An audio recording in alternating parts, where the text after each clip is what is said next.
el saber por qué somos como somos. Eso solamente podemos conseguirlo conociendo bien nuestra historia. Paraguay es el único país que no sabe quién es el autor de la música de su propio himno. La lengua guaraní pervive y sobrevive porque el Paraguay nunca dejó de ser guaraní. Porque finalmente este es un territorio que ya era Paraguay antes de llegar los españoles. Yo cuando hablo guaraní me siento otra persona. Porque mientras la gente hablara guaraní iba a haber algo en común, iba a haber una identidad muy fuerte.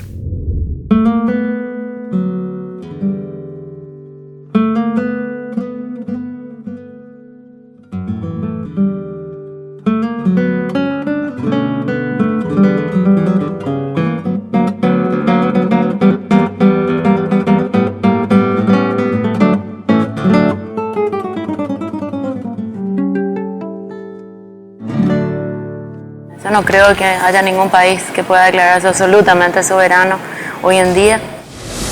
Sí, somos un país soberano, estamos aceptados como tales en el concierto del mundo. Bueno, creo que la soberanía es una lucha diaria. Creo que nuestra fortaleza fundamental es nuestro aguante. Las debilidades en particular yo creo que es la ausencia de una élite dirigente. Es un país donde sigue vigente la cultura de la persona analfabeta. Que Paraguay sufre un fenómeno a lo largo de su historia, que es el cercenamiento de su clase dirigente pensante. El problema del Paraguay es que históricamente ha sido un país lejano, pequeño, pobre, asolado por sus vecinos. Hoy día el paraguayo no se deja avasallar con tanta facilidad.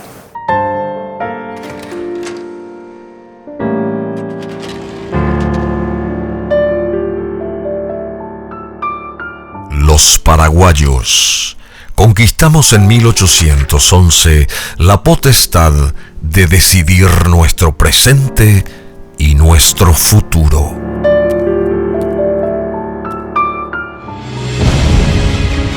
Nuestra historia está signada por sangre, fuego y voluntad. Hemos convivido con desgracias y alegrías, y hemos sabido rebatir con paciencia los malos vientos que se empecinaron en azotarnos.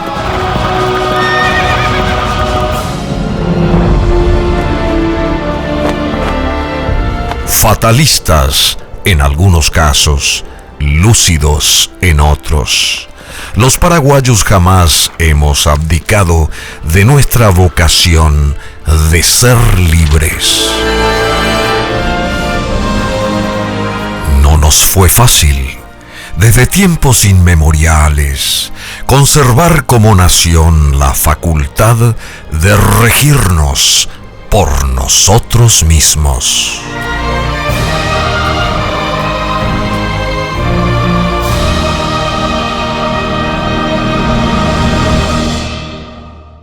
Yo pienso que la soberanía paraguaya estuvo en peligro en esos primeros años de la independencia nacional, por la evidente intención de Buenos Aires de reunirnos en la Confederación del Plata. La soberanía del Paraguay estuvo en peligro, sobre todo durante la contienda de la Triple Alianza, ¿no? Paraguay quedó como una necrópolis de alguna manera porque fue una guerra de exterminio. Paraguay como sociedad tuvo un proceso largo, tuvo el proceso inicial de los encomenderos, ¿verdad? En la época de la colonia, la conquista de la colonia, y luego el proceso de la cultura criolla en América Latina, y esto fue muy parecido a lo que ocurría en el resto de la América española de la época, y finalmente la era independiente, y luego la destrucción de lo que fue el Paraguay en el siglo XIX, con la guerra de la Triple Alianza. Luchando contra los indios del Chaco, contra las pretensiones portuguesas en el Brasil, en cada tratado se querían apoderar de más, empezaron con Tordesillas, siguieron con San Ildefonso, los argentinos que querían tragarlo por todos lados. Los uruguayos fueron nuestro único amigo desde siempre, la banda oriental. Y nuestra independencia es una fantasía. Yo soy paraguayo, nací aquí, he recibido sin duda alguna, como la gran mayoría, influencias de afuera, pero creo que sé conservar mi independencia. Tenemos soberanía política formal, el mundo nos reconoce como país independiente, nadie lo discute. Otra cosa es juzgar cuánta capacidad de autodeterminación somos capaces de sostener en los foros internacionales donde de alguna manera se juegan los intereses de cada país. Por ejemplo, nuestra posición frente a Brasil por el caso de Itaipú. Hay que demostrar que uno es un país soberano en los foros internacionales y no solamente en las declaraciones que son puestas en los papeles. Tengamos conciencia los paraguayos de que podemos tener soberanía, podemos tener una verticalidad en nuestro gobierno, pero podemos ser cada día más dependientes. La expresión completamente soberano no creo que se aplique al Paraguay ni a muchos países. Tampoco creo que hubiera sido completamente soberano en otros tiempos. Si lo fue, ¿acaso lo fue durante, creo yo, durante el gobierno de Francia y un poco hasta cierto punto en la época del gobierno de Carlos Antonio López, ¿no? Hoy día hay distintas especies de soberanía. Soberanía política, ideológica, económica, cultural, ¿verdad? Sigo siendo paraguayo a pesar de todos los vientos que soplen de afuera. Ni la pobreza, ni las guerras, internacionales o intestinas, ni los malos gobiernos, ni el aislamiento pudieron con nuestra inspiración soberana, con la decisión de sobreponernos siempre y volver a buscar la luz. Hoy somos más de 6 millones de habitantes en esta república de características peculiares, de vida siempre joven, de esperanzas siempre enhiestas. Un país donde es difícil hablar de sexo débil, pues las mujeres pusieron tanto cerebro y músculo como los hombres a la hora de hacer y rehacer la patria.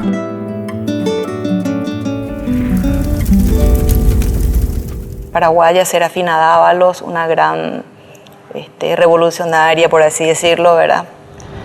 Juana de Lara, como la mujer en la independencia, porque siempre la mujer queda fuera de todos los procesos cuando se cuenta la historia. Serafina Dávalos es una mujer que se levanta con todas sus fuerzas. Doña Coca Lara Castro es otra mujer. Y recibí el premio, pero qué curioso, tendría que estar alegre, feliz.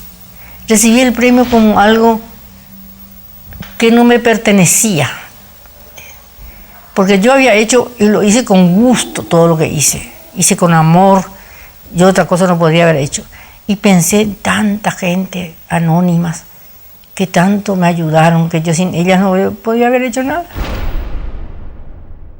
Compañeros que sufrieron, compañeros torturados, compañeros muertos.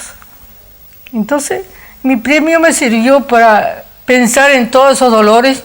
Así que no fue esa alegría tan grande, fue una emoción muy grande, sí, que me hizo recordar a todos los que sufrieron y que son tan olvidados. Cuánta guitarra quisiera nombrar también a una gran desconocida, quien fue Enriqueta González, una de las primeras mujeres guitarristas en grabar un disco, lo hizo en Buenos Aires. Fue una pionera también en ese aspecto. Quiero recordar como cabeza visible de las maestras paraguayas tan valiosas a Felicidad González. Somos un país peculiar, el único en Latinoamérica que mantiene viva su lengua ancestral en todos los estratos sociales como idioma oficial y como un factor más que nos une. Somos un país peculiar, con un sentido del humor que actúa como blindaje ante la adversidad. Somos un país peculiar que ama su historia, aún sin conocerla a fondo, donde héroes y villanos son tales según el bagaje político del opinante.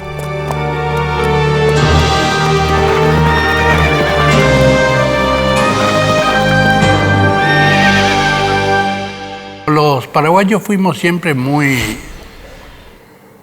amigos de los mitos. Y hay todo una conciencia mítica sobre nuestros ídolos, nuestros próceres. Nos emocionan las tradiciones y los cantos. Somos más intuitivos que reflexivos. Claro que tenemos defectos. Muchas veces nos adherimos a dogmas y tememos a lo nuevo.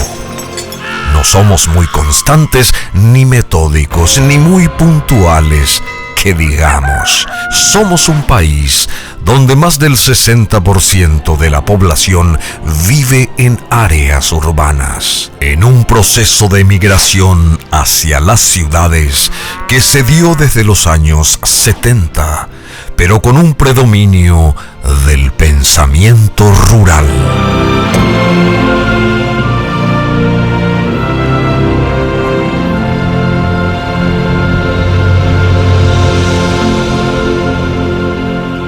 Que yo sepa, no hay una política que atienda a este proceso, en el sentido de que todavía el imaginario dominante en nuestro país sigue siendo el de un país campesino.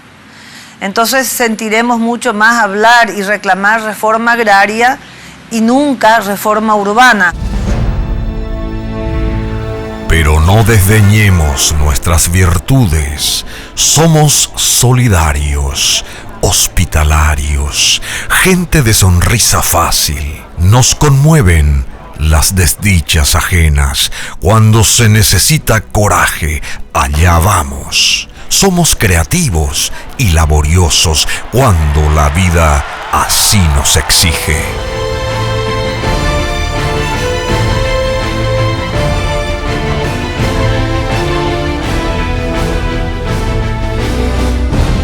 Como virtudes, creo que la alegría, el gusto por el arte, la hospitalidad, la ausencia de xenofobia, ¿no? El cultivo de la amistad. Son características hermosas que tenemos los paraguayos. El talento paraguayo es innato y que solo necesita pulir para que ese diamante quede realmente en un brillante. El paraguayo es un hombre esencialmente de ingenio, de soluciones rápidas a cualquier tipo de situaciones, de encontrar la solución, de solucionar una máquina compleja con un alambre o mover estructuras con mínimo esfuerzo. El humor en el paraguayo es un valor agregado, porque de alguna manera se superan los problemas también con una mirada más bien humorística, más que de tragedia, ¿no?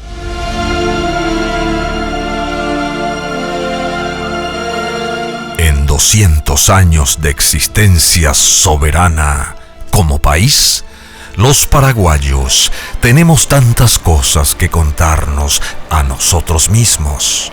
Es como redescubrirnos, instalarnos en el tiempo para vernos, otear en el espejo del espacio, sintiendo lo que somos, observar el futuro a partir de nuestro pasado.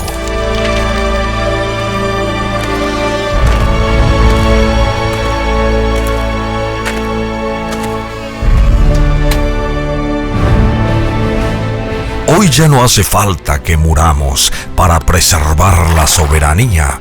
Al contrario, venciendo antiguos fatalismos, los paraguayos podemos gritar independencia y vida.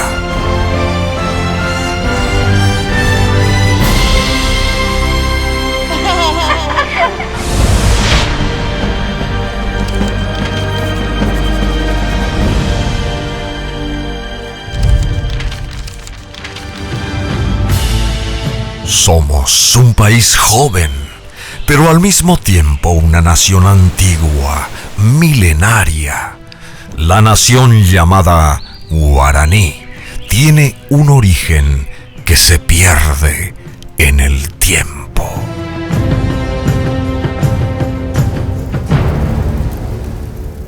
La palabra nación para los guaraní se mantuvo hasta el tiempo de Azara. Azara todavía habla de la nación guaraní. Bueno, esta nación guaraní, ¿cuándo se ha formado? Unos dicen 2000 años atrás, unos ponen 2500. Los guaraníes se formaron a partir de grupos mucho más antiguos, a los cuales se los conoce como el tronco tupí.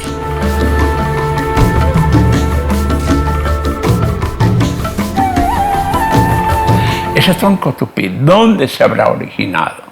Algunos dicen que en el río Mamoré, al norte de Bolivia, en la frontera con Brasil.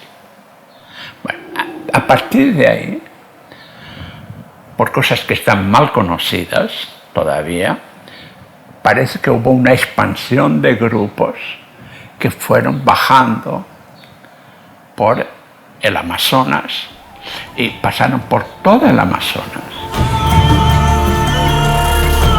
Según el padre Meliá, hay otro grupo que en vez de ir por el Amazonas, se vino al Pantanal y fue bajando por el río Paraguay.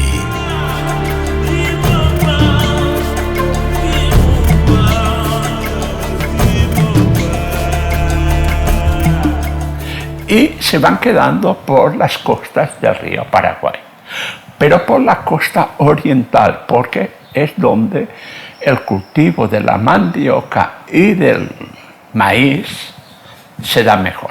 En el Chaco prácticamente es imposible. La llegada de los españoles, sobre todo la fundación de Asunción, el 15 de agosto de 1537, se da como el inicio de un mestizaje producto de la unión del español y la nativa de estas tierras. Pero, ¿es el Paraguay un país mestizo?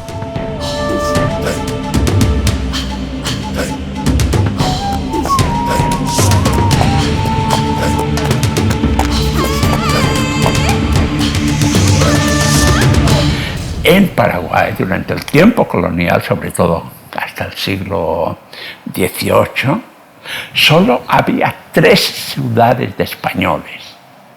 Y ni siquiera eran españoles todos ellos, que era Asunción, Villarrica y Curuguatú. Otros pueblos como Altos, Tobatí, Itá, Areguá, Yaguarón, Upané, Guarambaré eran pueblos de indios donde los españoles no entraban.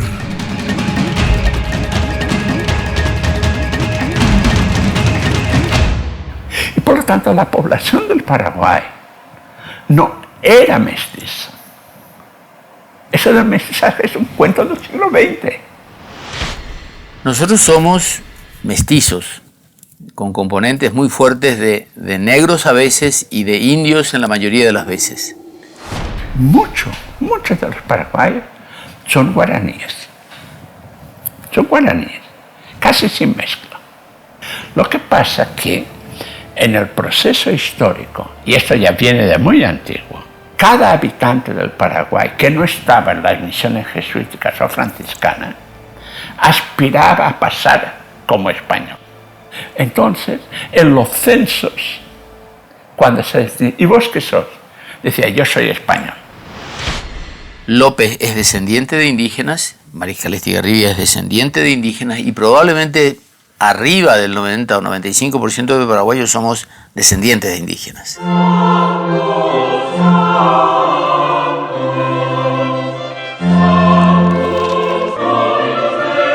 Entre 1606 y 1767, Los guaraníes habían vivido la gran experiencia de las misiones jesuíticas.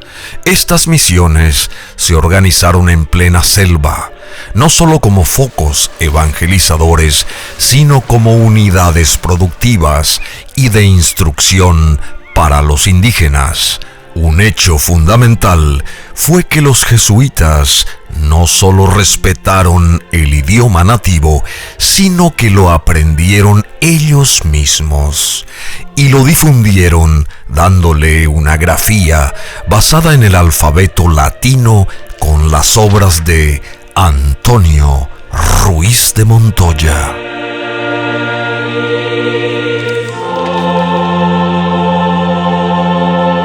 Los jesuitas hacen, a pesar de todos los pesares, de que se valore la cultura, se conserven los nombres de los sitios, de las personas, se conserve el idioma, se use el idioma, a tal punto que cuando los cabildos de los pueblos indígenas hacían un petitorio al rey, lo hacían en guaraní. El territorio guaraní con los jesuitas empezaba en el Tibicuarí y terminaba casi hasta Porto Alegre. Y bajaba del actual estado de Paraná hasta casi Montevideo.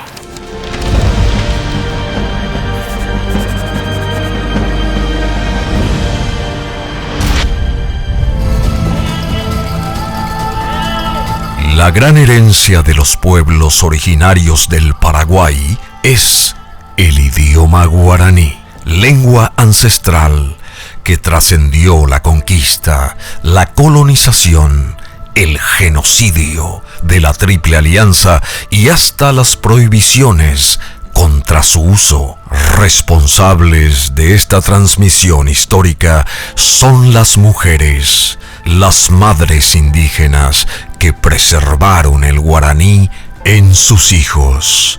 Nuestro idioma es parte de nuestra personalidad.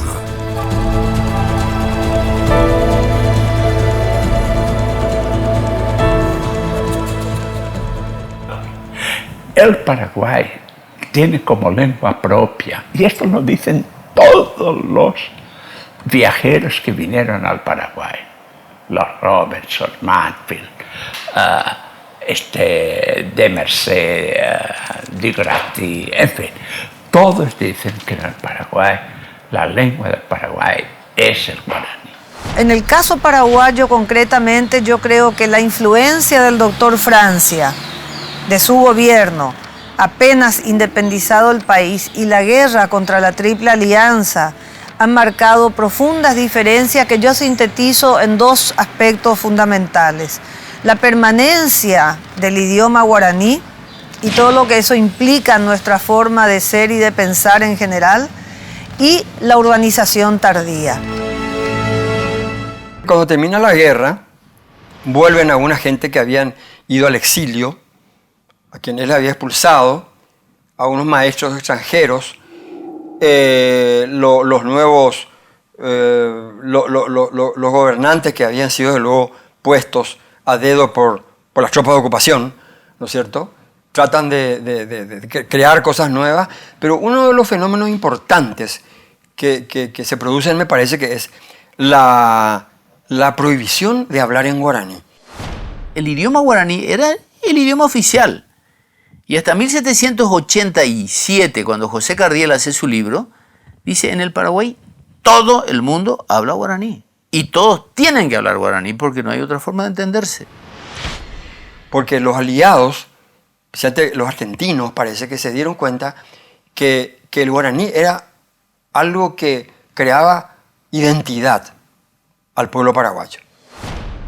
Juan Cabral, el sargento que le salva la vida a San Martín en San Lorenzo, que es objeto de veneración, por veneración escolar, por llamar de alguna manera, en la cultura rioplatense.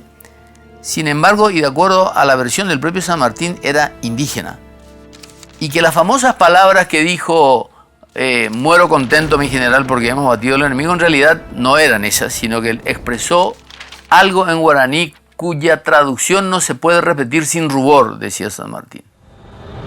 Bueno, y nuestro país es el que más identidad fuerte tiene, el Paraguay. ¿Y cuál es el soporte principal de la identidad? El guaraní. Y el idioma guaraní. ¿En qué estado está el guaraní? Es una lengua desamparada. Desamparada. Es una lengua huérfana. ¿Huérfana por qué? Porque precisamente empieza a haber madres, por eso digo huérfana, empieza a haber madres que no hablan en guaraní a sus hijos. El guaraní es hablado por alrededor de 6 millones de personas, incluyendo regiones aledañas al Paraguay. La lengua ha dado identidad al país y se ha difundido a través del arte, específicamente la poesía, el teatro y las canciones paraguayas desde el siglo XIX.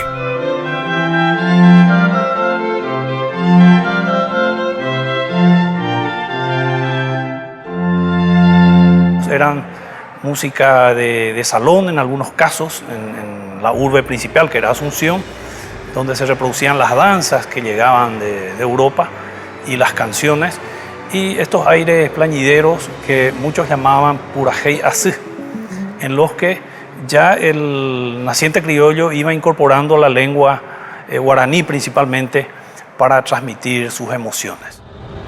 Yo cuando estaba en Concepción del Uruguay, donde yo hice mis estudios secundarios, ¿no? Como no tenía con quién hablar guaraní, ¿no? Escribía monólogo y lo recitaba solo. El teatro en guaraní de Julio Correa, por ejemplo, que nace durante la Guerra del Chaco, es un poco resultado también de ese momento histórico dramático que estábamos viviendo. Yo lo titulo Paraguay-Uruguay y dice así: Shekonderuguay Sheretapona, Oime mañandú y pepoy pusoko Sherekobe Neañuamijanua, Hatetambuewi, Kuchekepe Guaycharo Echacete, allí pubuibum boraljure cabo Shañoite, ya ves. Shekonderuguay Sheretapona, Derera y Cobeba, Mandu Arorupe Momburugu y Shepuana. Hate llega uno que era supo hamo shemo ange coiba o ya bebo pujarea putere kushauga. Shekonderuguay Sheretapona, Nana Mandu Aipa, mi takangemi, apukuiwa kwesambu hipo. Anga kuimba ea jabu ajuhu. Akoi Sherajuba, Shekonderuguay Sheretapona, Ayebu Yeuma no munu Hawaii Shamboria Jura Peren en Bareteja, Topu ande koga, Tajorin de Kera, Taipotico ara, Hasapucaipape, Buapaya Bay, Nasherobasa, Shekonderuguay Sheretapona, de la Juan Boqueva, Ñora y no, Poshi, Hamba en Boasi. Boraljura tape, ya yo pego anañe muno y ya heiba, jajatarendipe manche colcatú, ya yo aljupa.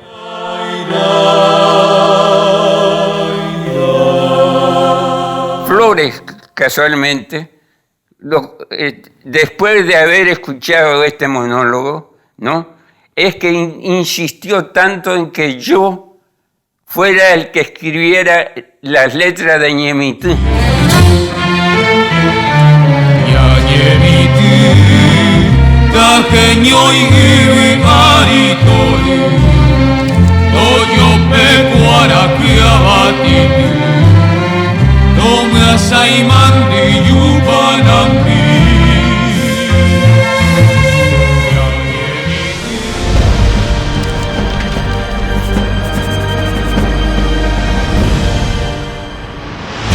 El Imperio Español comenzó su decadencia durante el reinado de Carlos IV, entre 1788 y 1808.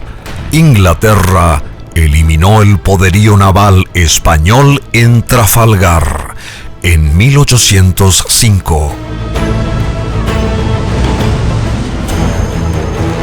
Los franceses ocuparon España el 17 de marzo de 1808. Carlos IV abdicó de la corona a favor de su hijo Fernando VII. Napoleón, verdadero dueño de la situación en España, no lo reconoció como rey.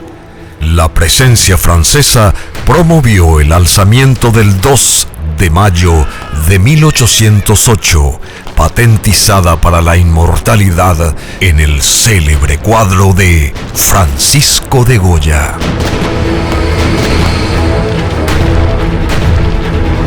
José I, hermano de Napoleón, proclamado rey de España y de las Indias el 6 de junio de 1808, llegó a Madrid el 20 de junio. Su reinado significó la caída del Imperio Español en América.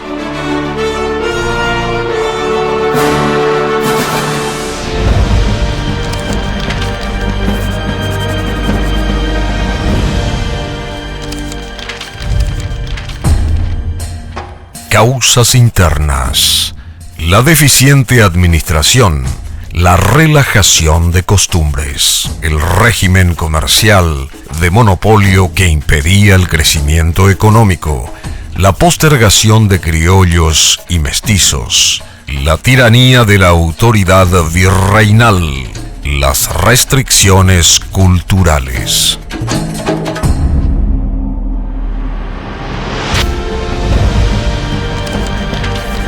Causas externas: la influencia de la filosofía de la Ilustración, el influjo que ejercían en los criollos ilustrados los políticos de Europa, la independencia de los Estados Unidos, la Revolución Francesa, el papel de las sociedades secretas, excepto en el Paraguay, la participación activa de los jesuitas expulsados. Nosotros, en 1811, estábamos dependiendo de un imperio que se estaba resquebrajando y desapareciendo.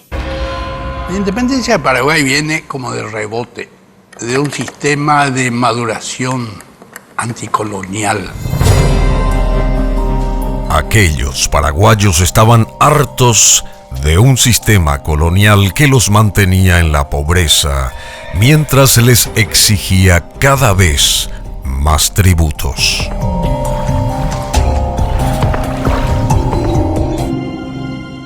A más de la extrema pobreza y el olvido en que vivía esta provincia mediterránea, era sin embargo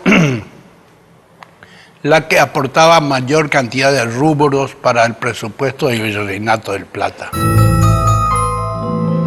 Históricamente, las razones de nuestra pobreza son varias: el aislamiento, la falta de educación, los malos gobiernos, la corrupción. La independencia tuvo un componente económico en sus causas.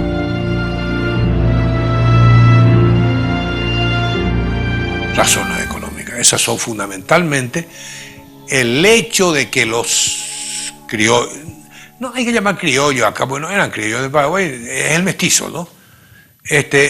No tenía ninguna facilidad para exportar, sobre todo. Podía hacer una economía privada dentro, sus pequeñas estancias, sus chacras de subsistencia, etcétera, etcétera.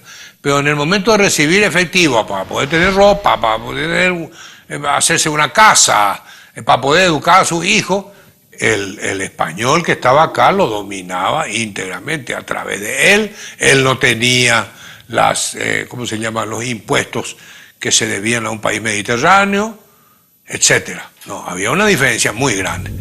El 14 de mayo se inicia la conclusión de una serie de desencuentros y sobre todo de frustraciones de los criollos paraguayos ante la actitud renovadamente imperial del gobierno de España y de los gobernadores locales. Un tercio de lo que se gastaba en Buenos Aires y en todos los puertos del litoral era aportado por Asunción. La defensa que se hizo de la legalidad monárquica en el Cerro Mbaé o Cerro Porteño y Tacuarí se hizo nuevamente con una convocatoria a la antigua usanza de que acudan los paraguayos con sus caballos y armas para ir a defender la provincia.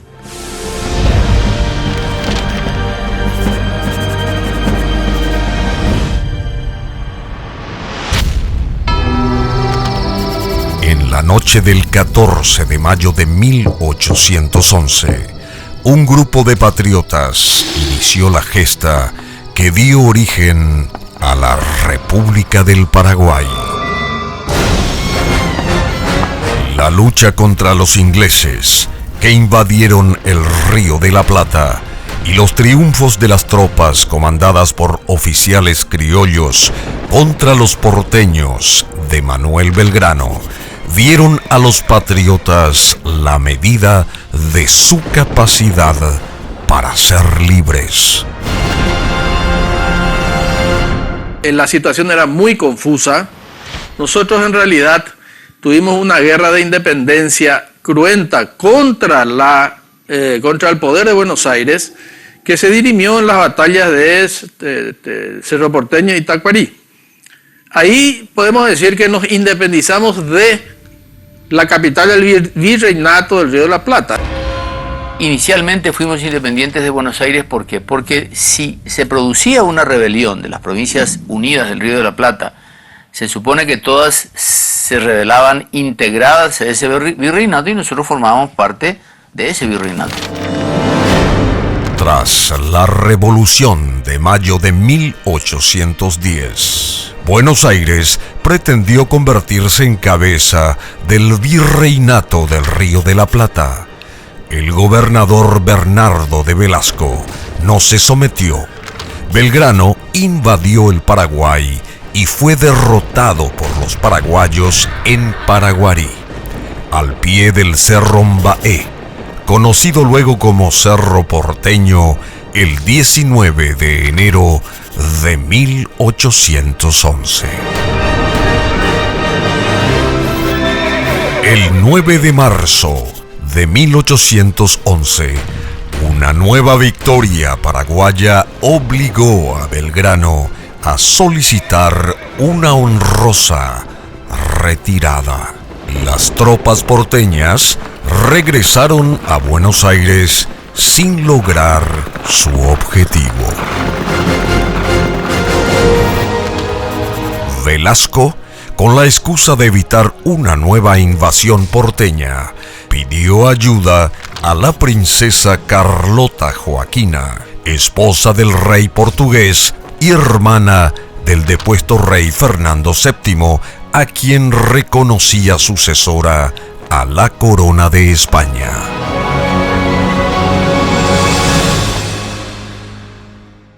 Dependíamos de España, desde luego, de una manera absolutamente casi abstracta, ¿no? ¿Qué poder ejercía? El poder español, el de Velasco, no tenía demasiada importancia. Yo creo que había otros movimientos más fuertes, sobre todo algo que no se ha hablado demasiado: las ambiciones de la intrigante princesa Carlota Joaquina, hermana de Fernando VII, que estaba queriendo ocupar el Paraguay. Además del partido españolista, además del partido porteñista, además del partido paraguayista, hubo un partido portugués en ese momento que abogaba por la presencia de Carlota Joaquina como heredera natural del poder real, porque era hermana de Fernando VII. Y en este momento hay una interesantísima explicación histórica de parte de algunos historiadores nacionales y extranjeros, Guido Rodríguez Alcalá, Bretza, Argentina, etcétera, en que dicen que el Paraguay, la independencia del Paraguay, en realidad atajó algo importantísimo: la presencia portuguesa acá en el Paraguay, que hubiera frenado la independencia del Río de la Plata. La llegada a Asunción de José de Abreu, enviado de los portugueses el 9 de mayo, adelantó los planes para la noche del 14. El Paraguay iba a dejar de ser una provincia española. Provincia española, una manera de decir, porque el Paraguay en sí no era, ni tampoco la Argentina, no existía la Argentina, las Provincias Unidas del Plata, no eran provincias españolas, eran posesiones de la corona española. Fue un proceso muy oscuro, muy ambiguo, que se definió finalmente con el gobierno de Francia, en donde ya no había lugar a ninguna duda de que estábamos frente a un país independiente, soberano, autónomo. Ustedes se pueden imaginar a lo que se enfrentan los próceres de la independencia al amanecer del 24 de junio, porque el 23 de junio se constituye la primera junta de paraguayos exclusivamente. Creo que más de alguno habrá dicho la famosa frase potaco anga. Porque desprenderse de códigos de conducta administrativos, sociales, etcétera, que duraron tantos siglos, costaría reconstruir no solamente la educación de la gente, los hábitos, los mecanismos de trabajo, la disciplina social que era necesaria y sobre todo el apego al respeto a la autoridad que en ese momento representaba todo, era lo más cercano que Dios tenía en la tierra, era la autoridad real. Eso no se escribió en el papel. Nunca se realizó un acta de la independencia del Paraguay. Recién la hizo don Carlos Antonio López en 1842, es decir, 30 años después. El 16 de mayo juró el nuevo gobierno, compuesto por José Gaspar Rodríguez de Francia, Juan Valeriano de Ceballos y Bernardo de Velasco. Velasco fue separado el 9 de junio y se constituyó el gobierno presidido por Fulgencio Yegros e integrado por Gaspar Rodríguez de Francia, Pedro Juan Caballero, Francisco Javier Bogarín y Fernando de la Mora. Una de las primeras medidas revolucionarias fue priorizar la educación de la ciudadanía.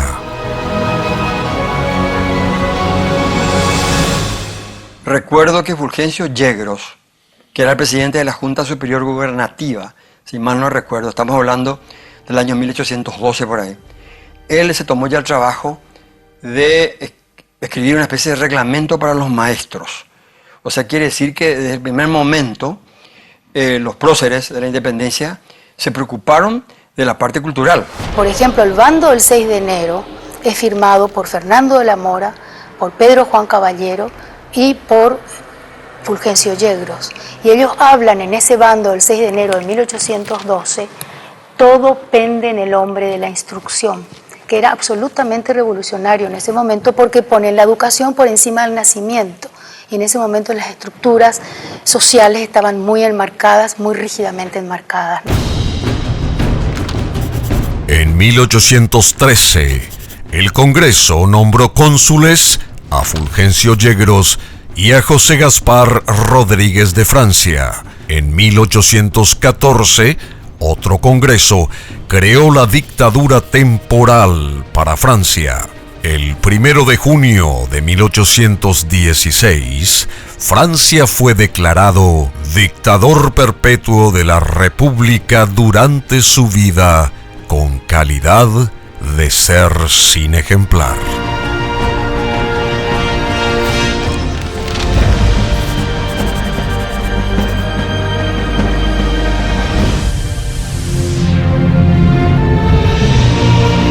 Esta es la Casa de la Independencia, monumento histórico y símbolo de nuestra soberanía. Este edificio fue construido en 1772.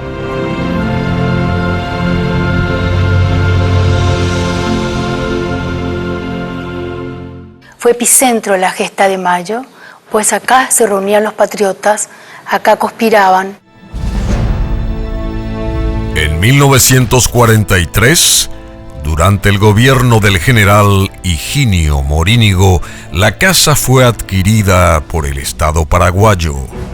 Por decreto número 15.689 del 2 de mayo de 1961, fue declarada monumento nacional y restaurada luego de que en julio de 1960 estuviera a punto de ser demolida.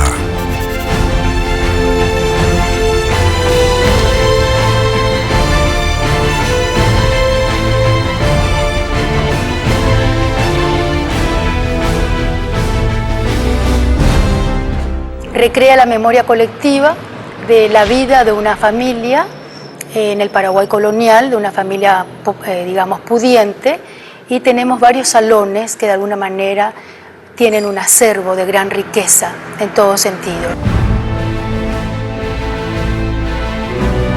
Para cuidarla y conservarla, en 1961 se creó la Comisión Nacional de la Casa de la Independencia, con la dirección de Carlos Alberto Pucineri Escala.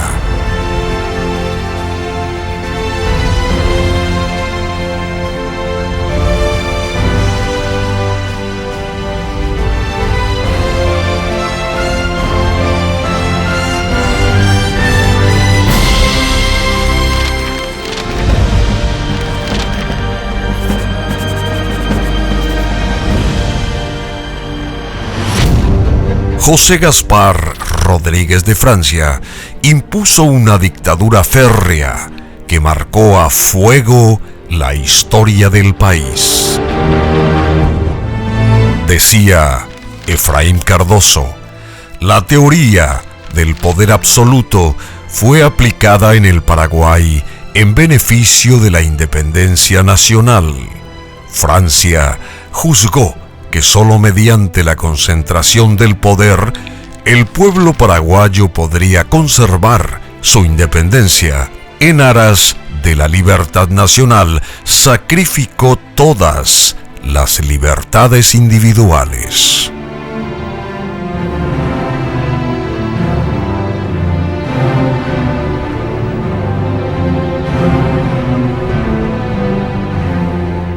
Aparece Francia como dictador, y la dictadura de Francia hace retroceder terriblemente todo lo que se había logrado ya, porque, como sabrás, Francia cierra las escuelas, los conventos, aísla totalmente el país, prohíbe la importación de libros excepto los que venían para él. Pero él no necesitaba perseguir la inteligencia, él no necesitaba cerrar instituciones educacionales. Ese aislamiento, eso sí se justificaba por muchas razones de la época. La gente dice, Francia nos encerró. Sí, nos encerró después que nos encerraron los otros. Lo que hace Francia es una reacción ante el bloqueo que sufre el Paraguay desde que se evade de la pertenencia como una de las intendencias del Río de la Plata. Francia, quizá la figura histórica más compleja del Paraguay, tiene detractores y panegiristas, pero nadie puede dudar de su influencia para consolidar la independencia nacional. Lo sucedió Carlos Antonio López luego de una breve transición con gobiernos inestables. Don Carlos abrió un tiempo nuevo para el Paraguay.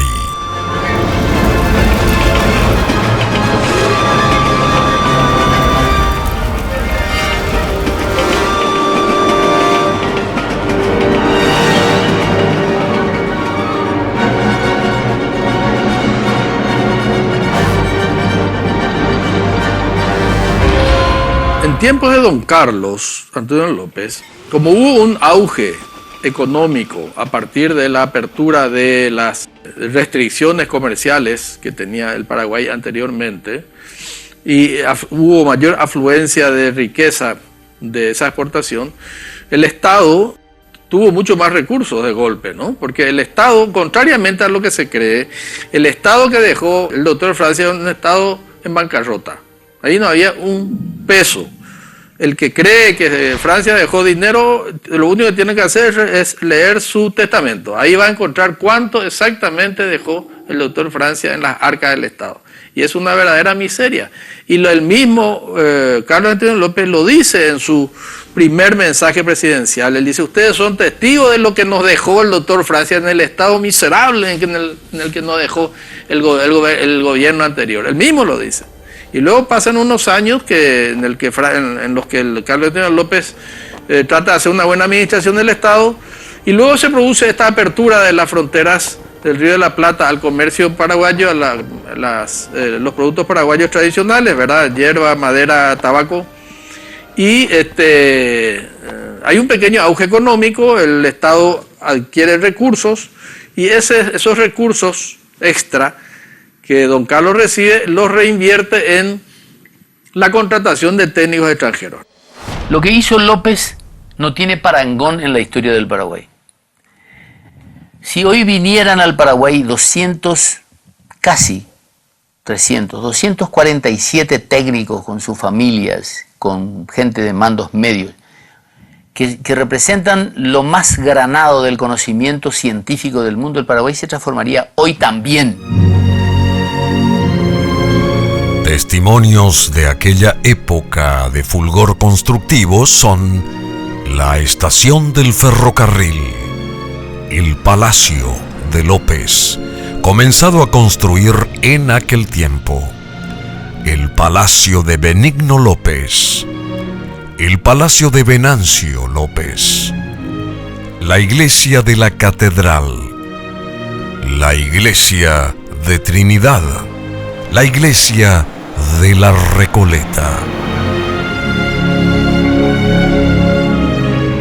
Los restos de la fundición de VQI constituyen una muestra de la incipiente industrialización del Paraguay en la era de Don Carlos.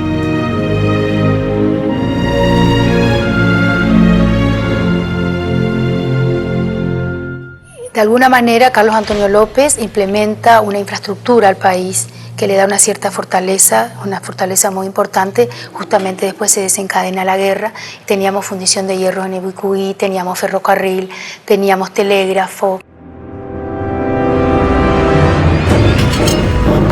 La guerra de la Triple Alianza destruyó lo que se construyó. Francisco Solano López, tras suceder en el gobierno a su padre, se vio envuelto pronto en el torbellino de un conflicto cuyo resultado final fue la devastación del país.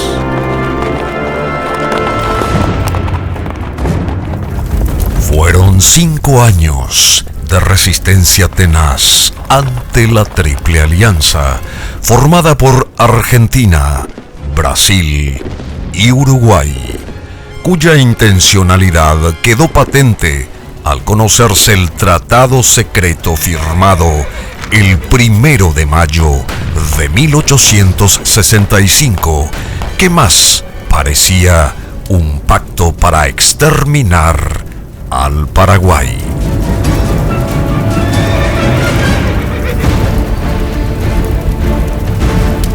Fue la guerra más terrible que hubo en América Latina y finalizó solo con la muerte del mariscal Francisco Solano López en Cerro Corá, a manos de soldados brasileños.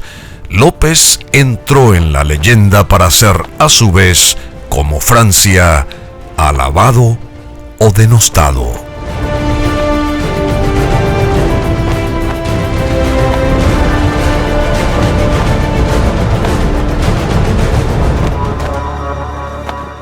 Pero evidentemente la guerra siguió marcando, evidentemente la guerra torció nuestra historia y casi nos costó muchísimo desprendernos de sus aspectos negativos y de la devastación que causó.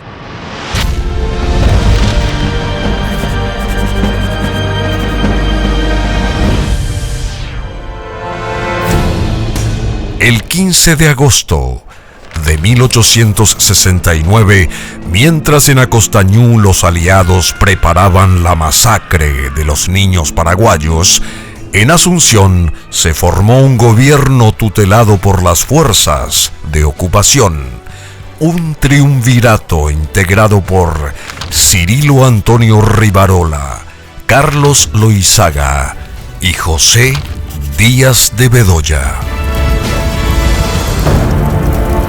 El Paraguay carecía de gente, de capital económico y de medios para producir. Solo poseía tierras fiscales, algunos edificios y un ferrocarril averiado que llegaba a Paraguarí. El 22 de junio de 1876, durante la presidencia de Juan Bautista Gil, las tropas de ocupación abandonaron el Paraguay.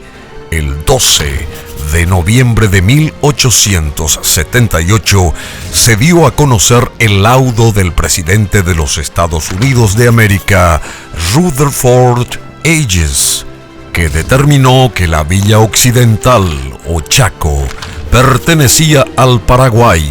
Argentina pretendía ese territorio. En 1887, durante la presidencia del general Patricio Escobar, se crearon los dos partidos tradicionales, el Centro Democrático, luego Partido Liberal, el 10 de julio, y la Asociación Nacional Republicana Partido Colorado, el 11 de septiembre. Ambos partidos tendrían enorme protagonismo en la vida nacional. La economía de entonces reducía la comercialización de materias primas, específicamente yerba mate y tabaco, y luego la madera.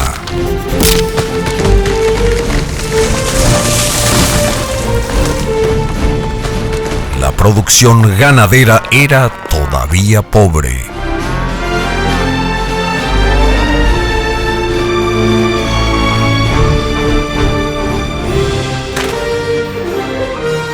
La inmigración y las inversiones extranjeras destinadas a la explotación de riquezas naturales del país contribuyeron para un leve crecimiento económico. Los extranjeros fueron importantes para rehacer la sociedad asuncena. Un ejemplo fue el médico italiano Dr. Francisco Morra, quien llegó al Paraguay en 1869 con la sanidad del ejército argentino. Se quedó y desplegó una gran labor.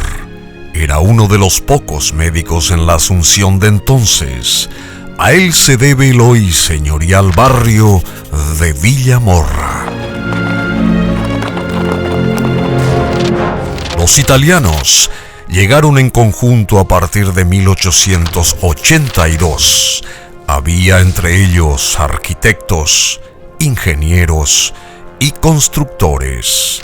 En 1881 habían venido los alemanes que fundaron San Bernardino. Otros alemanes provenientes del Brasil fundaron a inicios del siglo XX Hohenau, Obligado y Bellavista en Itapúa, un conjunto poblacional conocido como las Colonias Unidas, una de las regiones más prósperas del Paraguay. Estadísticas de 1880 indicaban que en el Paraguay había unos 1000 italianos, 100 alemanes y 80 ingleses, a más de gente de otras nacionalidades. Luego llegarían más inmigrantes. Empiezan los inmigrantes. Inmigrantes de diversos puntos, incluso franceses, Después, con el tiempo, algún grito de alemanes, algunos españoles, correntinos. Los correntinos tuvieron mucha influencia también. Bueno, entonces es una población que ya tiene una ideología moderna. Recibimos la visita de gente que vino no solamente a entregarse, sino a entregar lo mejor de su intelecto, lo mejor de su formación. Bertoni es un apóstol, viejo. Rafael Barre, otro apóstol. Josefina Pla, otra. Viriato Díaz Pérez, perteneciente a la más brillante de las generaciones españolas después del Renacimiento, a la generación del 98. Vino a enterrarse acá en el Paraguay y a producir 40 libros. Y son ellos los que han tenido una política que en cierta manera les ha resultado muy bien, que es la de la castellanización del Paraguay. Y la paradoja es que aún estos italianos, franceses, españoles, como después de todo, salen a la calle, tampoco están encerrados en su casa, sobre todo los hombres. Entonces, ellos mismos, al final, aprenden guaraní otra vez. Otro grupo inmigrante importante fue el de los japoneses, que llegó al Paraguay en 1936, mediante un acuerdo intergubernamental para fundar la colonia La Colmena, en el departamento de Paraguarí.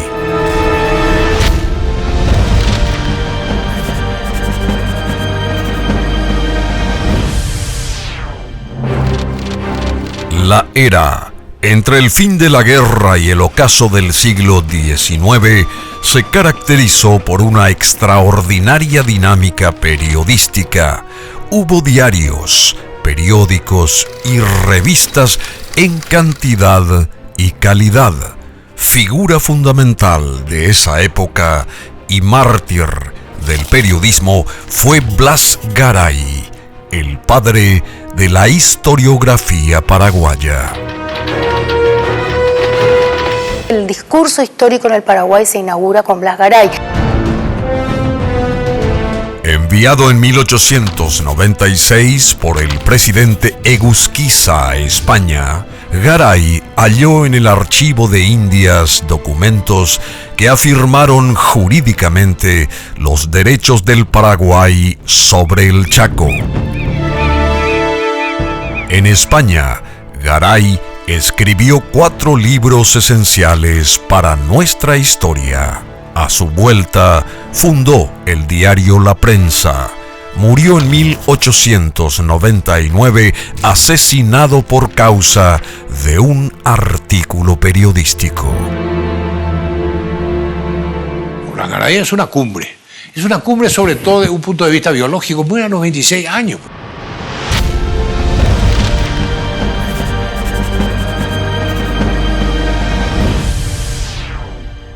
Blas Garay es un hombre muy joven que pertenece a la generación del 900, que es una generación emblemática en el Paraguay, porque nace no mucho después de la contienda que nos dejó diezmados, y esta gente del 900 se preocupan por las problemáticas nacionales.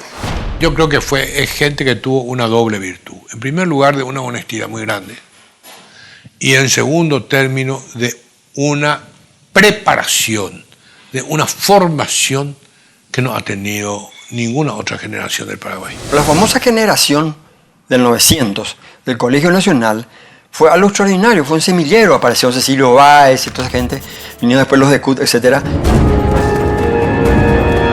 A finales del siglo XIX seguía incubándose la tragedia que 30 años después derivaría en la Guerra del Chaco. El Paraguay debía prepararse en el campo jurídico y en el militar.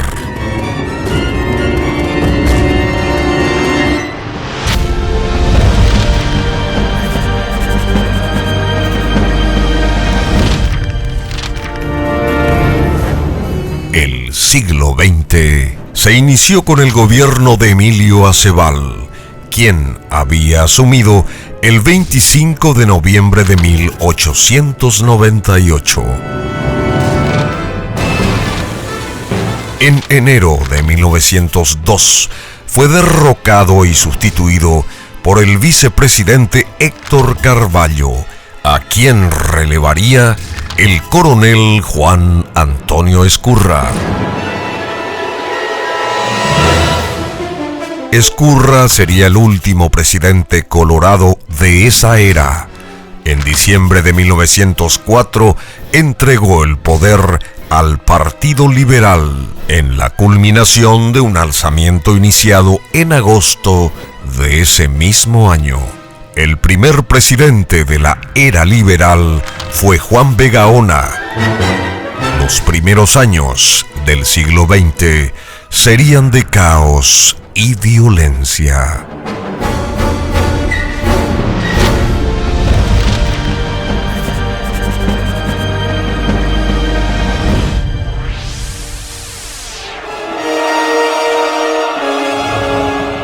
En 1911, el país no pudo festejar el centenario de la independencia. Reinaba la pendencia. El gobierno del coronel Albino Jara decretó feriado nacional del 13 al 20 de mayo y se pasó la conmemoración para 1913. Tampoco hubo festejo.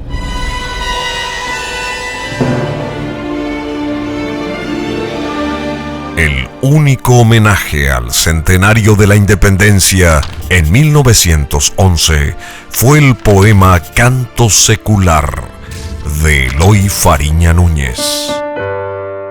Paraguay, Asunción, murmura el labio y la visión del paraíso bíblico, hace entonar los párpados y puebla la retina de pompas tropicales, una tierra de sol y de silencio, de plátanos, naranjos y perfumes, donde el invierno es primavera riente. Y sin cesar florecen las potencias húmedas y vitales de Deméter, en desbordante plenitud de vida y en henchimiento pródigo de savia.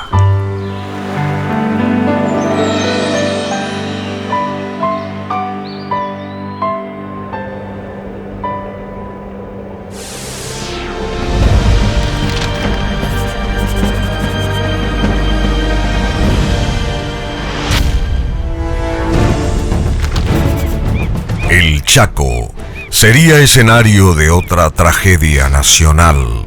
Desde la independencia se arrastraba el problema de soberanía sobre ese territorio entre el Paraguay y Bolivia. En la era colonial, 1792, el Paraguay fundó el Fuerte Olimpo. Tras la Guerra de la Triple Alianza, el laudo Hayes le dio al país la posesión del territorio sin definirse los límites con Bolivia. En 1889 apareció la fábrica taninera de Puerto Casado y en 1926 empezó la colonización menonita propiciada por el gobierno de Eligio Ayala. Por su parte, los bolivianos comenzaron a fundar fortines militares en el Chaco a partir de 1905. La guerra se hacía inminente. La mediación internacional no pudo detenerla. Yo nací bajo la presidencia de Eligio Ayala, en donde ya se hablaba mucho de la posibilidad de una guerra con Bolivia. Después sucedió José P. Ullari y al final de su mandato comenzó la guerra. Después lo sucedió Eusebio Ayala, que estuvo durante toda la guerra. Y en fin, esas etapas fueron de una liberalidad puesta al servicio de la libertad en una forma increíble. que permitió incluso sucesos como los del 23 de octubre que no se hubiesen podido realizar sin una amplia gama de libertades que se daba al pueblo. Luego de varias escaramuzas y una movilización en 1928, la guerra se desató en 1932. Hasta 1935, la lucha fue cruel en un territorio hostil donde la metralla, el fuego y la sed dieron fieros guadañazos que cegaron la vida de unos 100.000 paraguayos y bolivianos.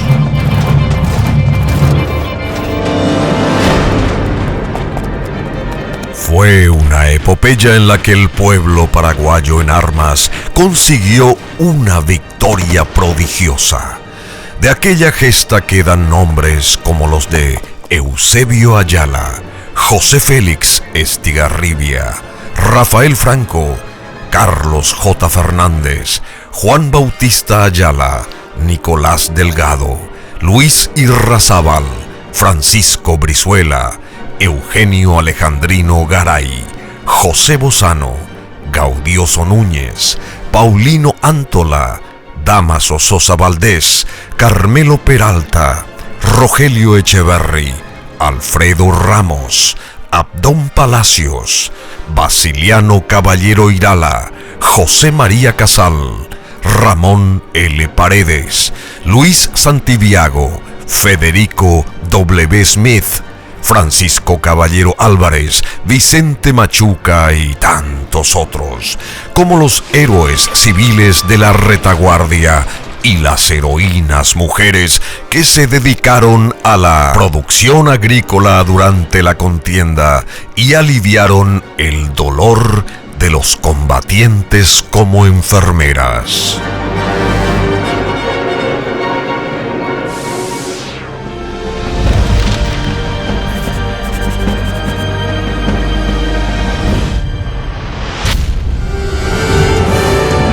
Un grave déficit histórico del Paraguay ha sido la falta de institucionalidad. Hubo varios intentos para remediar el mal a través de constituciones que en oportunidades fueron letra muerta y en otras una ley suprema para arropar una dictadura. 25 de noviembre, durante el gobierno de Cirilo Antonio Rivarola, se promulgó la Constitución de 1870, considerada la primera en su género del Paraguay.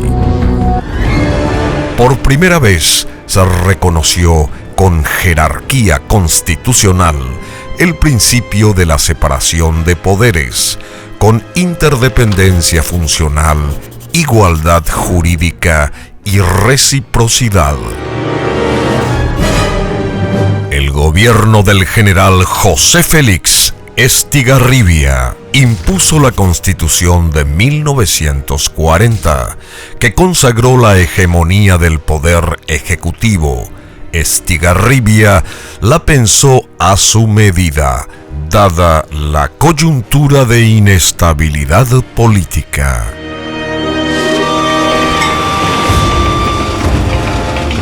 Pero él murió el 7 de septiembre de ese mismo año y la norma política moldeó la dictadura del general Higinio Morínigo, quien sucedió a Estigarribia. El 25 de agosto de 1967 entró a regir una nueva constitución. Hacía 13 años que gobernaba Stroessner. Esa constitución también dio facultades extraordinarias al Ejecutivo.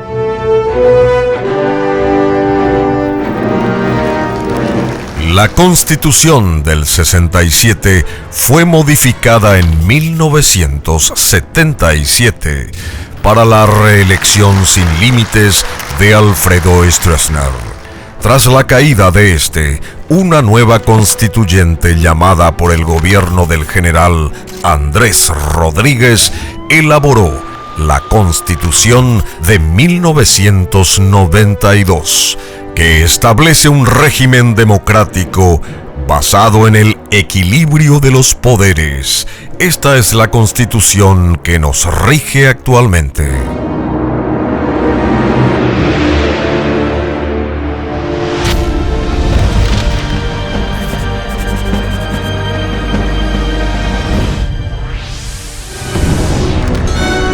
Tras la Guerra del Chaco se impuso una fuerte corriente militarista en el poder.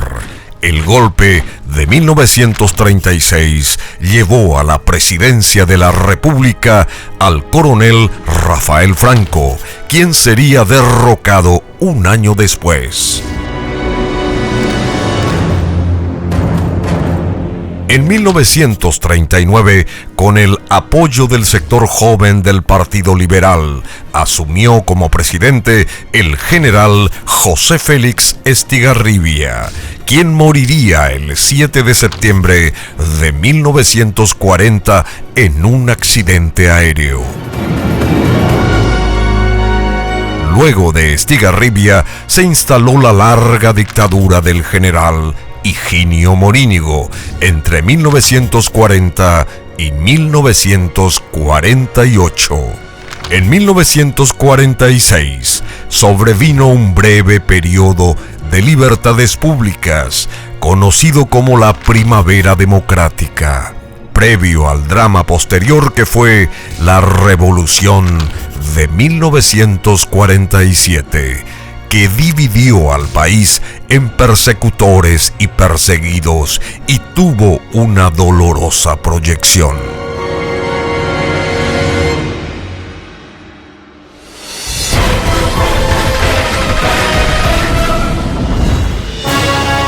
Tras un largo periodo de anarquía, el 4 de mayo de 1954, el comandante en jefe de las Fuerzas Armadas, general Alfredo Stroessner, se alzó contra el presidente Federico Chávez y pasó a constituirse en el árbitro absoluto del poder. El 15 de agosto de ese año, Stroessner llegó al Palacio de López como presidente de la República, inaugurando un régimen autoritario y represivo que duraría hasta la madrugada del 3 de febrero de 1989. El régimen de Stroessner fue el del poder omnímodo de un hombre y se caracterizó por la intolerancia, la persecución, la absoluta falta de garantía a los derechos humanos, la tortura y hasta la muerte de los opositores. Ese régimen tuvo su apogeo en los años 70, con una economía en auge gracias a la producción sojera y algodonera y sobre todo a las hidroeléctricas de Itaipú y Yacyretá. Sin embargo, al comenzar los años 80, entró en decadencia por los problemas económicos del país, por la corrupción descontrolada, los conflictos con amplios sectores de la sociedad y por la división en el propio estronismo.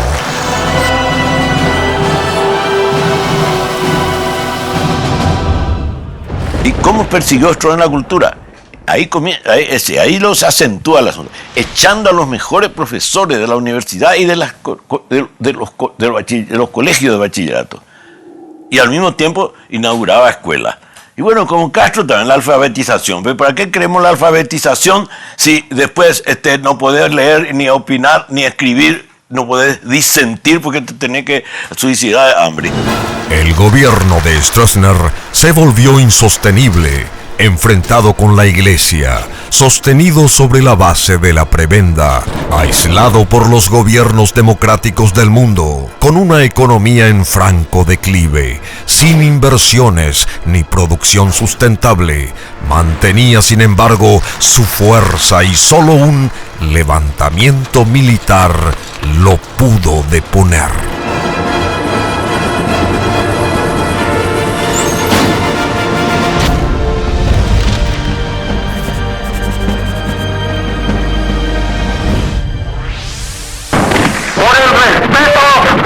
A los derechos humanos, por la defensa de nuestra religión cristiana, católica, apostólica, romana. Esos son lo que yo le estoy ofreciendo con el sacrificio del soldado paraguayo a nuestro querido y valiente y noble pueblo paraguayo. En la madrugada del 3 de febrero de 1989, culminó el golpe militar liderado por el general Andrés Rodríguez, que puso fin al régimen de Alfredo Stroessner. Rodríguez asumió la presidencia provisional y el 1 de mayo del mismo año fue electo para concluir el periodo presidencial 1988-1993. La ciudadanía conquistó por fin las libertades públicas y los derechos fundamentales.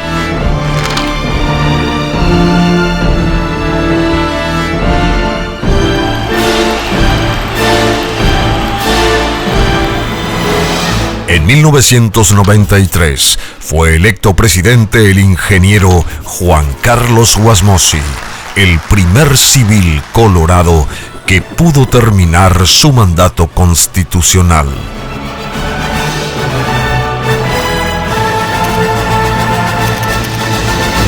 Su gobierno fue marcado por la gran crisis financiera que se inició en 1995 y se extendió hasta 1998. La misma afectó a mucha gente que perdió los ahorros de toda la vida.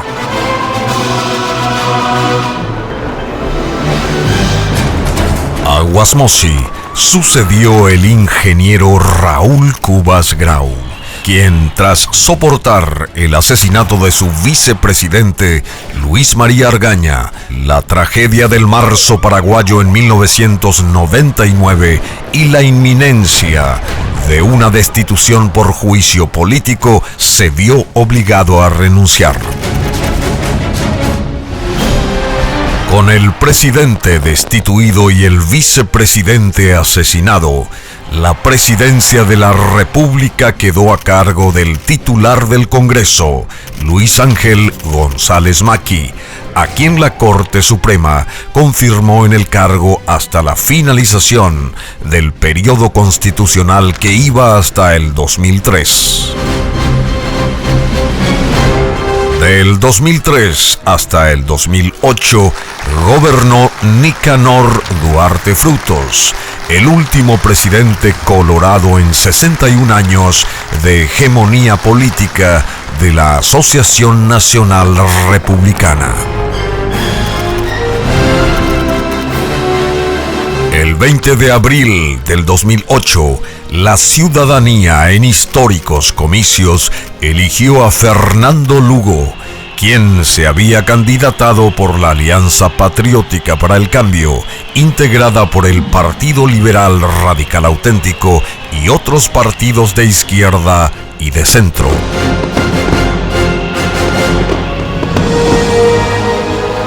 El 15 de agosto del 2008, por primera vez en su historia, el Paraguay vivió una transición gubernamental pacífica de un signo político a otro. Para que esto ocurriera, tuvieron que pasar casi 200 años de existencia independiente.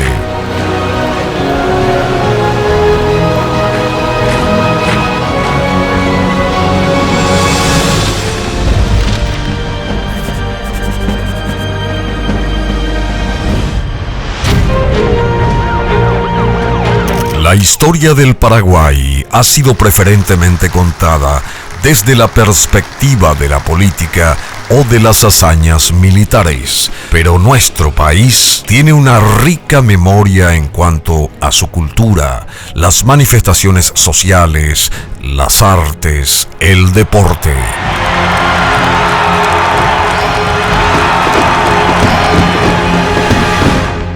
Acá lo que menos renta es la cultura. O sea, la inteligencia no se paga.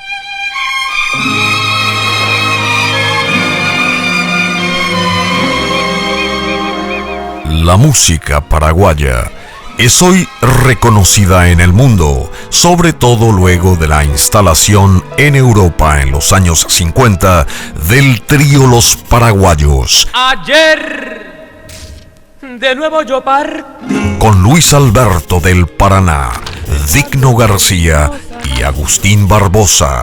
Pero ¿cómo se originó esa música? La música paraguaya prácticamente se originó a partir de la música española. Estamos hablando de los famosos aires plañideros a los que se referían los visitantes del Paraguay de los tiempos previos y posteriores a la independencia, que eran las canciones españolas que el paraguayo el criollo en ese momento, iba adaptando a su sensibilidad.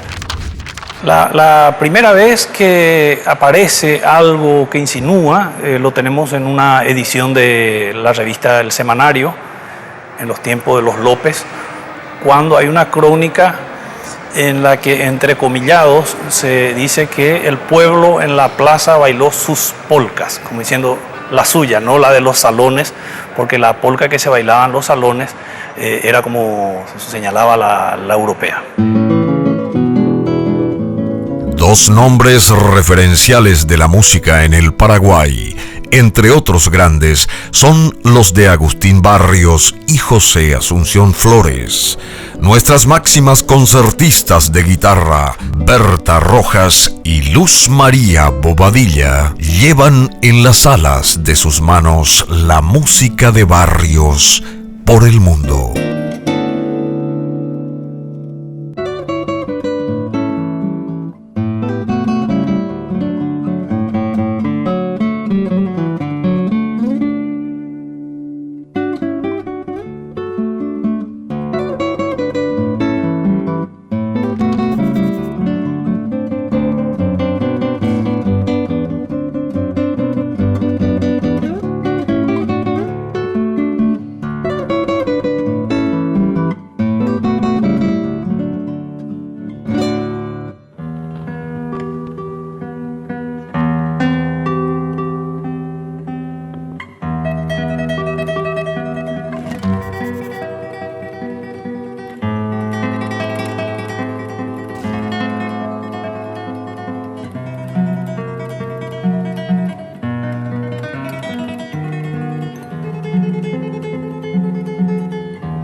Esto es Agustín Barrios para mí. Es lo sublime, es lo transparente, es la música que eleva, es la técnica depurada en el instrumento. Es una imagen positiva de un Paraguay, que es lo que queremos mostrar. Agustín Pío Barrios, un paraguayo universal. En 1925, un joven músico, José Asunción Flores, creó la guarania. Una música auténticamente paraguaya que ya es inmortal como su creador. El propio Flores la definió: la guarania es de mi pueblo, escrita para y por mi pueblo. Flores murió en 1972 en Buenos Aires y solo en 1991, tras la caída de la dictadura, sus restos pudieron ser repatriados.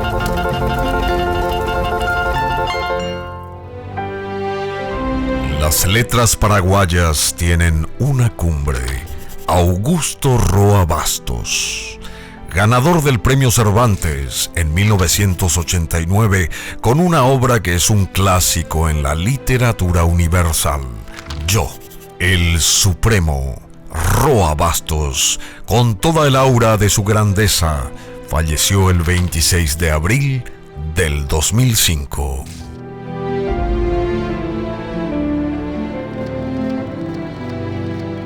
La literatura se me ofreció como una manera de expresar mis sentimientos más profundos. Eso que a veces uno siente cierta inhibición para comunicar en la conversación habitual. La escritura, sobre todo en el terreno de la literatura de imaginación, permite una entrada mucho más profunda en el universo humano, en el estudio de los caracteres, de la manera de ser de la gente, que es mi campo de observación permanente, ¿no? A mí me interesa mucho la gente y esta observación permanente del semejante, del prójimo, es también la que me ha permitido conocerme gradualmente a mí mismo. Cuando él estaba en coma para morir, acá en Asunción, yo fui a visitarlo en el sanatorio y delante de mis primos, que eran mis sobrinos, que son médicos, tengo varios sobrinos médicos, ¿no? Y el médico de guardia de allí, ¿verdad? Y le tomo la mano a él, ¿no? Y le aprieto la mano y le digo, mira, ¿sabes con quién estás? ¿Quién soy yo? Yo querría tener una señal tuya de que me estás escuchando, ¿no? Es el amigo a quien vos decías de que sos el único amigo que tiene una amistad sin sombra conmigo. Él decía que la amistad de él conmigo era una amistad sin sombra, ¿no? Y yo sentí que había un intento de levantar la mano, ¿no? De levantar hacia arriba y yo impresionado y que me apretaba la mano, ¿no? Yo tomé eso, no sé si es emotivo mío, es un efecto psíquico, pero delante de todos los médicos, ¿no? Esa señal. 2 horas antes de morir. El doctor Carlos Federico Avente es una institución paraguaya en Buenos Aires. Allá conoció y cobijó a todos los grandes que se fueron a la capital argentina a buscar su destino. Entre ellos, esa figura extraordinaria que fue Herip Campos Cervera, quien le dedicó su poema más célebre, Un puñado de tierra.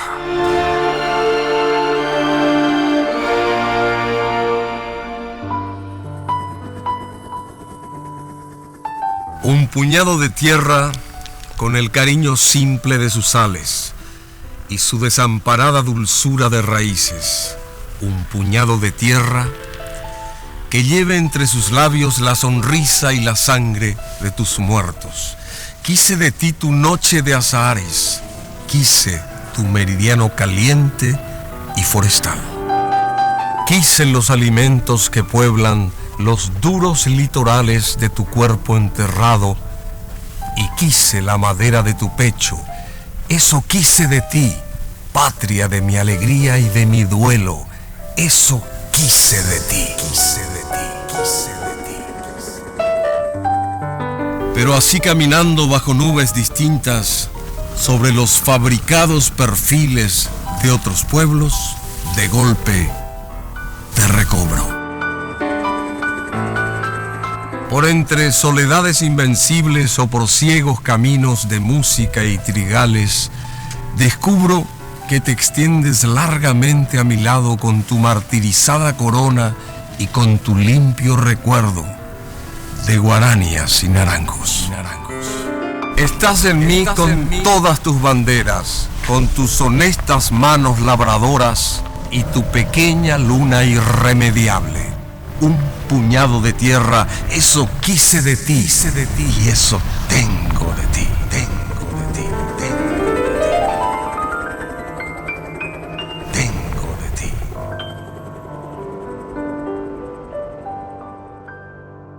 Con Nairib yo me conocí mucho antes de escribir eso. Esa poesía lo escribió él en Córdoba, porque estaba trabajando en Córdoba. Y desde Córdoba me lo mandó. Tengo el retrato de él y lo tengo el escrito auténtico de puño y letra de él, ¿no? Y me lo dedicó al amigo hermano proginista. Porque todos nos consideramos hermanos ahí.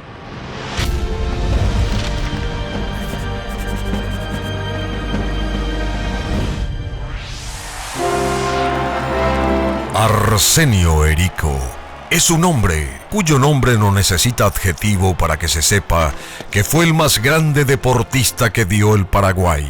Sigue siendo el goleador absoluto del fútbol argentino y el más genial cabeceador que hubo transitado las canchas porteñas. Venerado en Buenos Aires, hoy sus restos reposan para siempre en un mausoleo especial instalado en el Estadio Defensores del Chaco, hasta donde llegaron tras una peregrinación que se inició en el estadio del club, en el que Erico deslumbró con su arte, el Independiente de Avellaneda.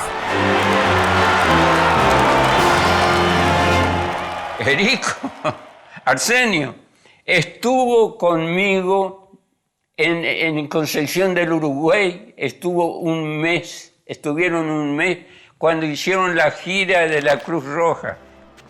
Fue un artista con una plasticidad increíble. Para mí fue el mejor jugador que hubo en la República Argentina, para mí.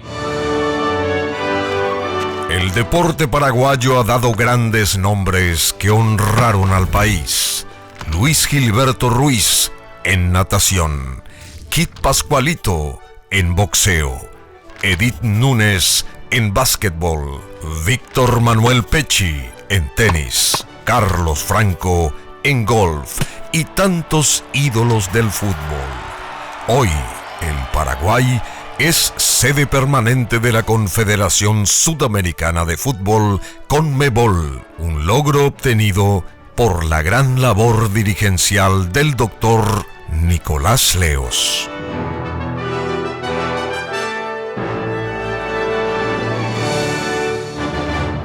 Bueno, yo tenía primero en el mate el ser un día presidente de la Confederación Sudamericana. Y después viendo cómo estaban la situación en los demás países y todo, ahí me entró el deseo de construir la sede permanente en nuestro país, dejar ese aporte a nuestro país y por supuesto que a la Confederación Sudamericana de Fútbol. Ahora, llegar a lo que de repente llegamos es un poquito, yo mismo estoy medio... Sobrepasa lo que yo había pensado. Yo quería hacer una pelota grande, ahí decía mi señora, tiene que haber, pero cuando empezamos a buscar la pelota encontramos una firma en Brasil que nos hiciera la técnica de Brasil. Después los brazos que sostiene, porque necesitábamos con mucha fuerza, vimos un escultor, Germán Gullar, y bueno, y todas las cosas.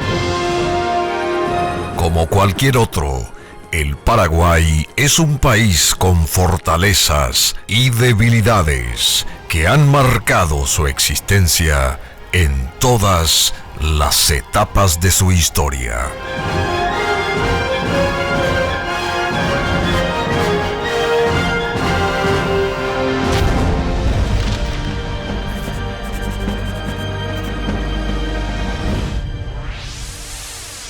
Como fortalezas yo veo tres componentes, que son la población joven, la disponibilidad de agua dulce, tanto superficial como profunda, y la ubicación geográfica. Creo que nuestra fortaleza fundamental es nuestro aguante, nuestra capacidad de sufrimiento, nuestra capacidad de seguir adelante a pesar de los reveses de nuestra historia colectiva y nuestra historia personal. Y sinceramente digo que somos buenos los paraguayos porque mira que hemos tenido malos gobiernos y si nos hubiéramos dejado llevar por esos malos gobiernos, hubiéramos andado como en el oeste baleándonos por la calle. Creo que una de las principales fortalezas de nuestro país es que es todavía un país joven y virgen en muchos aspectos. O sea, todavía el camino está por hacerse.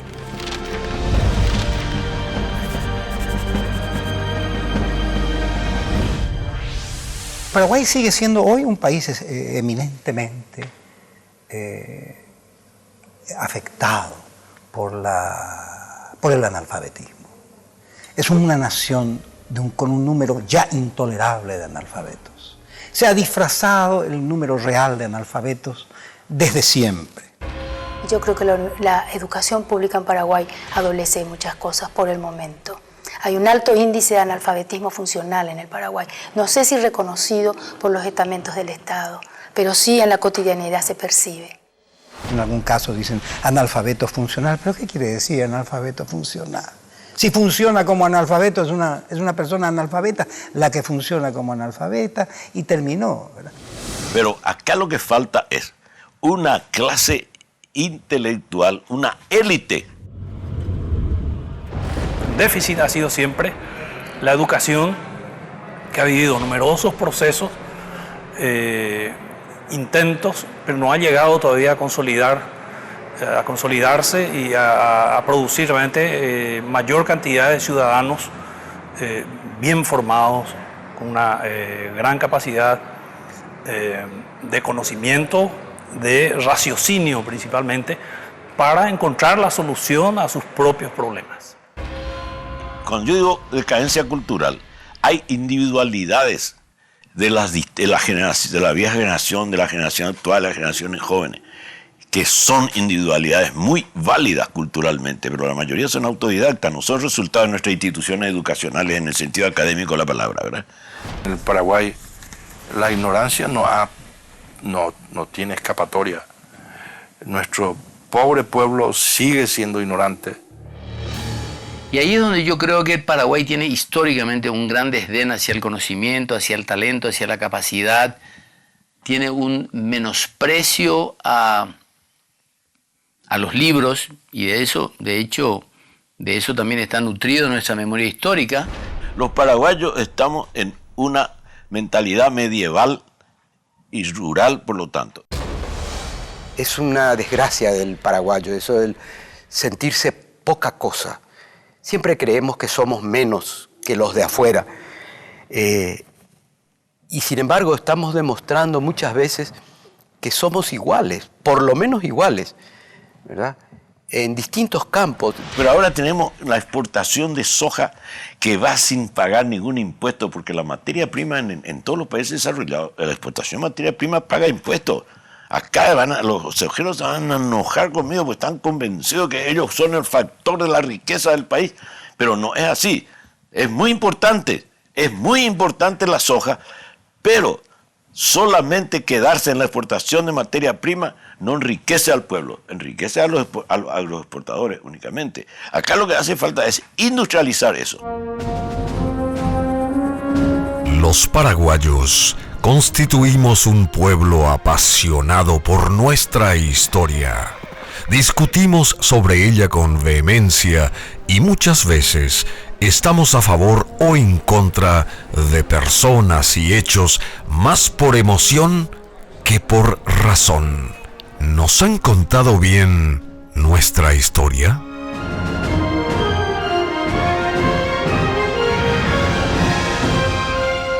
Yo diría que la historia del Paraguay hasta mediados del siglo XX es la historia del poder.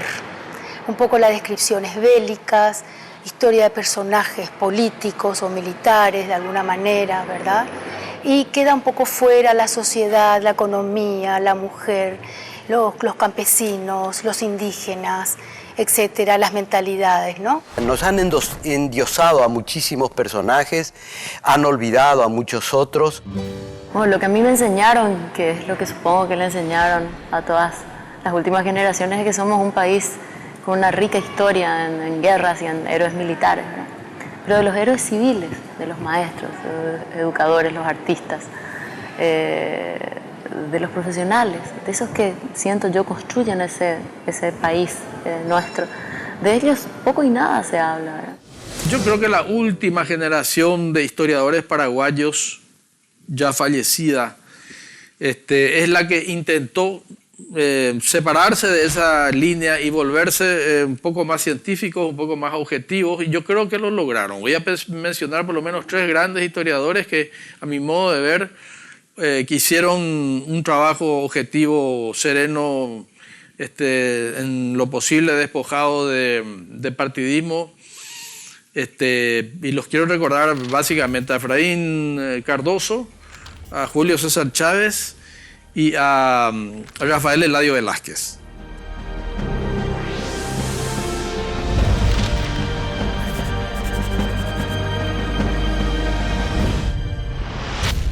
La actual, porque hay cambios de pensamiento que si no se ven resultados de inmediato se van a ver con el tiempo.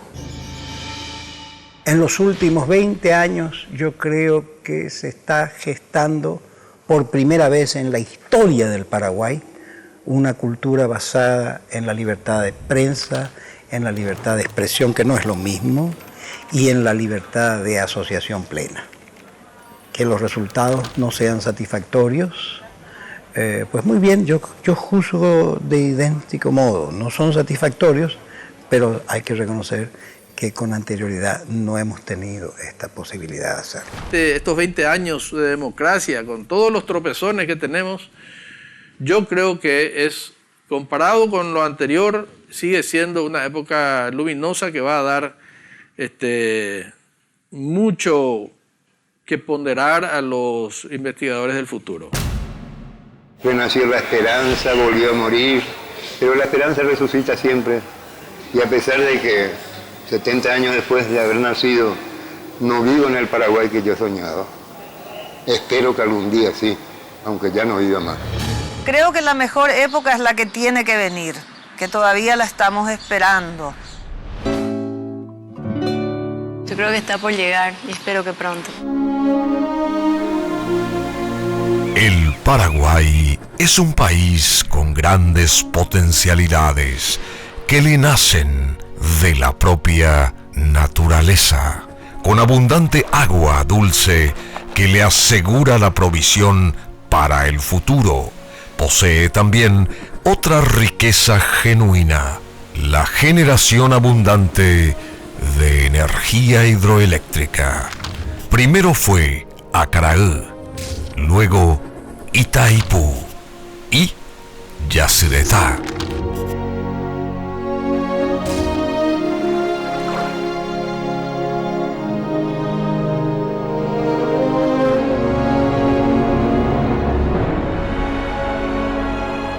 Somos como somos, y para saber mejor por qué somos como somos, debemos conocer nuestra historia. Somos derivación de nuestro pasado y eco de nuestro presente. Debemos seguir hurgando en nuestra memoria histórica, tratando de interpretarla desde la razón, discutiéndola con la pasión sana de quien busca la verdad sobre los propios prejuicios.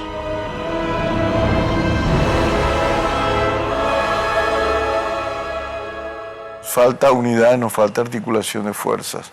En Paraguay está muy dividido, está muy diseminado, y en la medida en que nos logramos construir la esfera pública, es decir, un espacio que trascienda los intereses sectoriales o partidarios, identificamos el bien común. Bueno, esto nos conviene a todos. La soberanía nos conviene a todos. La seguridad nos conviene a todos. El despegue económico nos conviene a todos. La reforma agraria, etcétera, políticas tributarias. Hay cuestiones que nos convienen a todos. Entonces nos pongamos de acuerdo en torno a lo que nos conviene a todos. Obviamente así simplificado parece inocente, pero en el fondo no lo es. Es el contrato social básico, el pacto social sin el cual no se puede construir en conjunto. Un Paraguay en donde no existan rencores políticos ni odios, sino que todo el mundo trabaje. Porque si se trabaja y no se roba, vamos a tener un estupendo país. Seguiremos debatiendo sobre virtudes y vicios de nuestros prohombres. Pero los hechos están. Sobre ellos nos erigimos los paraguayos. Y a la par de buscar en nuestra historia, debemos demandar en nuestra propia intimidad particular las respuestas a todas las preguntas. Nosotros somos responsables de nuestro presente y responsables del futuro de la patria.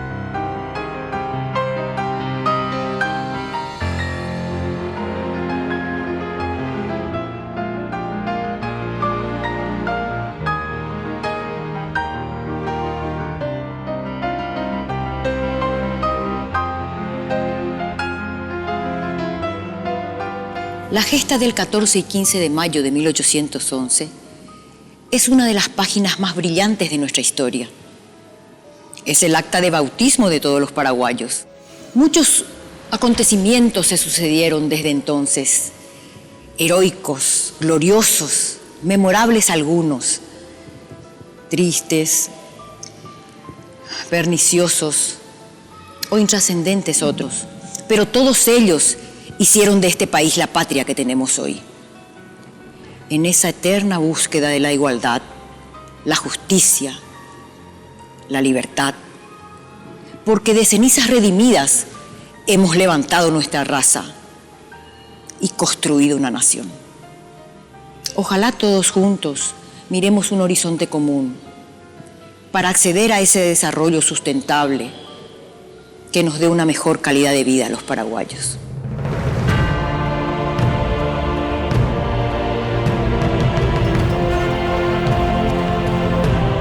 200 años no han transcurrido en vano.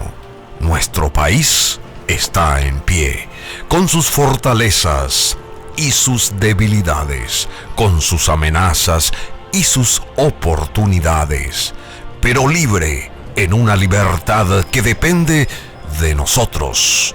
Somos libres para hacer del Paraguay lo que queremos que sea. ¡Viva el Paraguay! Independencia y vida.